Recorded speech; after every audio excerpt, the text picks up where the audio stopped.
Garuda Pancasila, aku Rahma diam dulu, kenapa sih? Aku lagi mau buat video TikTok tahu. Ye, kamu aja lah yang ke sana.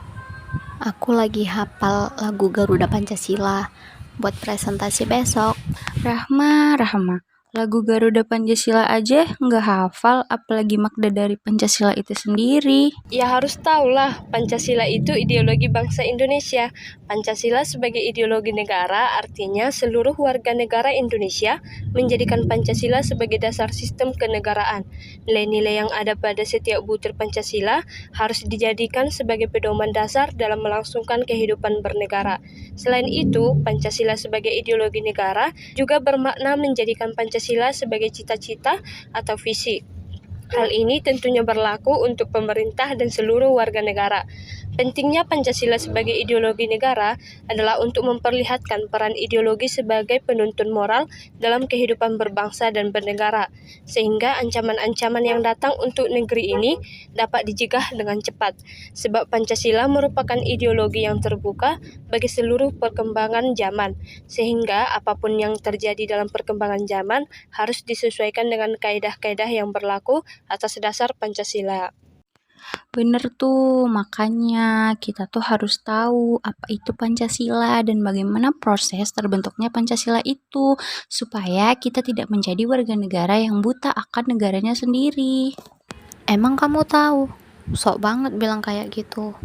Kamu ini bener banget tahu dikasih tahu. Ini ya, aku kasih contoh. Kamu nih salah satu contoh orang yang tidak menerapkan nilai-nilai Pancasila, yaitu suka memandang rendah orang lain. Dengar nih baik-baik. Yang pertama itu Pancasila sebagai ideologi negara masa pemerintahan Presiden Soekarno. Nah, pada masa pemerintahan ini Pancasila ditegaskan sebagai pemersatu bangsa. Penegasan ini dikumandangkan oleh Soekarno dalam berbagai pidato politiknya. Dalam kurun waktu dari tahun 1945 sampai dengan 1960. Namun seiring dengan perjalanan waktu, kurun waktu 1960 sampai dengan 1965, Soekarno lebih mementingkan konsep nasakom, nasionalisme, agama, dan komunisme sebagai landasan politik bangsa Indonesia. Nah, yang kedua, Pancasila sebagai ideologi dalam masa pemerintahan Presiden Soeharto. Pancasila dijadikan sebagai asas tunggal bagi organisasi politik dan organisasi kemasyarakatan. Akibat dari cara-cara rezim dalam memasyarakatkan Pancasila memberi kesan bahwa tafsir ideologi Pancasila adalah produk rezim Orde Baru yang berkuasa pada sewaktu itu. Nah, yang ketiga, Pancasila sebagai ideologi dalam masa pemerintahan Presiden Habibie. Pemerintahan Habibie ini lebih disibukkan oleh masalah politis, baik dalam negeri maupun luar negeri. Lembaga yang bertanggung jawab terhadap sosialisasi nilai-nilai Pancasila dibubarkan berdasarkan Kepres nomor 27 tahun 1999. Dalam Kepres tersebut dinyatakan akan dibentuk lembaga serupa, tetapi lembaga khusus yang mengkaji, mengembangkan, dan mengawal Pancasila hingga saat ini juga belum ada. Nah, yang keempat, Pancasila sebagai ideologi dalam masa pemerintahan Presiden Gus Dur. Pada masa pemerintahan Presiden Abdurrahman Wahid muncul, yang lebih dominan ini adalah kebebasan berpendapat, sehingga menyebabkan perhatian terhadap ideologi Pancasila cenderung melemah.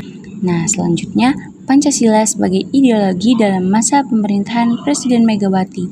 Pada masa ini, Pancasila sebagai ideologi semakin kehilangan formalitasnya dengan disahkannya Undang-Undang Sisdiknas nomor 20 tahun 2003 yang tidak mencantumkan pendidikan Pancasila sebagai mata pelajaran wajib dari tingkat sekolah dasar sampai perguruan tinggi. Nah, yang terakhir ini, Pancasila sebagai ideologi dalam masa pemerintahan Presiden Susilo Bambang Yudhoyono atau biasa kita sebut dengan SBY.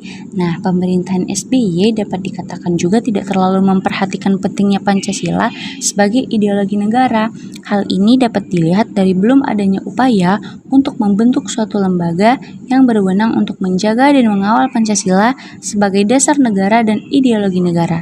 Suasana politik lebih banyak ditandai dengan pertarungan politik untuk memperebutkan kekuasaan atau meraih suara sebanyak-banyaknya dalam pemilu.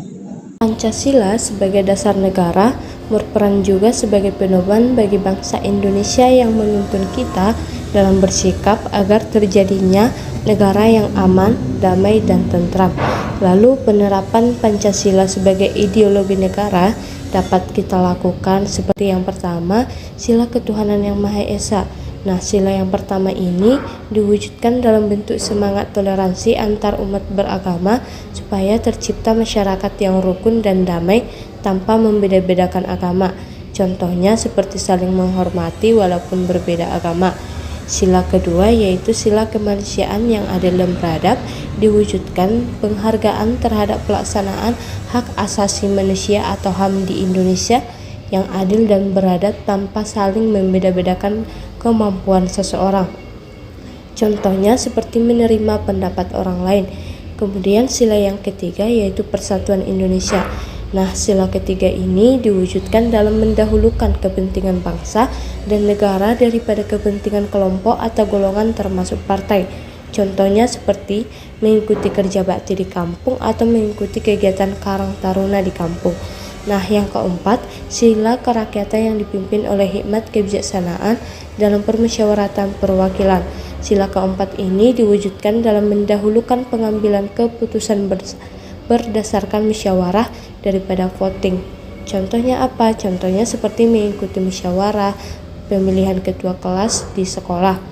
Halo guys, kalian lagi pada ngomongin apa nih? Lagi ngomongin Pancasila.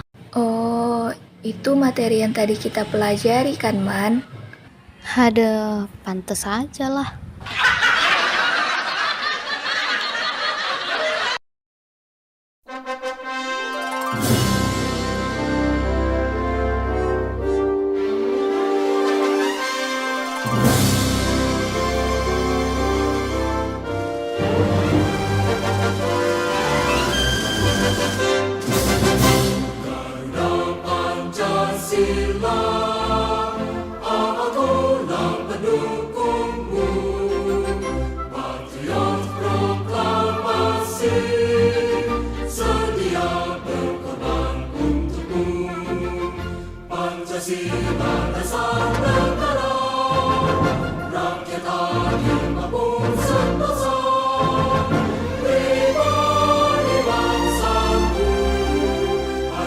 Maju, maju, ayo maju, maju, ayo